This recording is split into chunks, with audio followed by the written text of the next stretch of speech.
شکست خورد. محاکمه نورنبرگ هم در اینجا شد و رهبری حزب ناسیونال سوسیالیست هم در اینجا به درجات مختلف جزا و محکوم شدن. اعتراضشان داد؟ هتلر بود و او نشانه که توسط بم انفجار دادن، بعدا آلمان چیز شد، تسلیم شد. بله سید. و اقتصاد دوم دنیا در و بعدا به یکی از 3 اقتصاد برتر دنیا تبدیل کرد.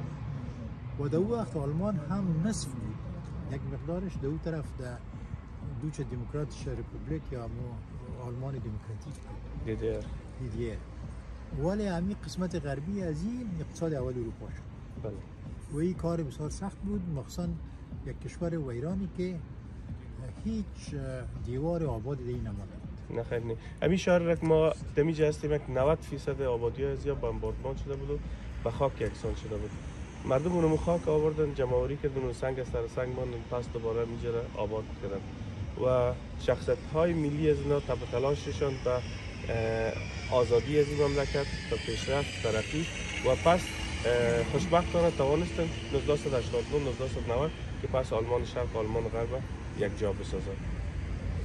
ما بارها همین پیروزی آلمان باعث یک تجربه عام بشری در شورای عالی اقتصادی افغانستان، در کمیته اقتصادی شورای وزیران، در ملاقات‌ها با رؤسای جمهور افغانستان گفتیم که راهی را که رفتن هم راه بسیار پیچیده و دشوار است، هم راه بسیار ساده است.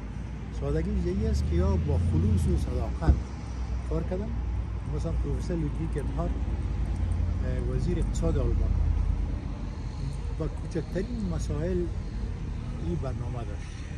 اولویت اقتصاد ملی آلمان دقیق می‌فهمید، ضرورت‌ها را می‌فهمید و تمام کمک‌هایی که آمد بدون یک فیلیک یا یک سنت خیانت به مورد لازمش مصرف شد. مقایری که ساختم دیگر تشکر زیاد می‌کنم. تشکر از شما. یک جان سپاس، سلامت باشید. تشکر از شما که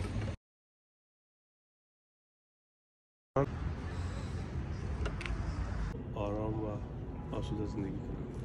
مردم ما سزاوار از این هستند که زندگی متمدنانه و با استفاده از تمام ارزش‌های عام بشری داشته باشند و خوشبخت و سرفراز زندگی کنند. تشکر یک جان. سلامت باشید. تشکر. زنده باشید. لطف شما.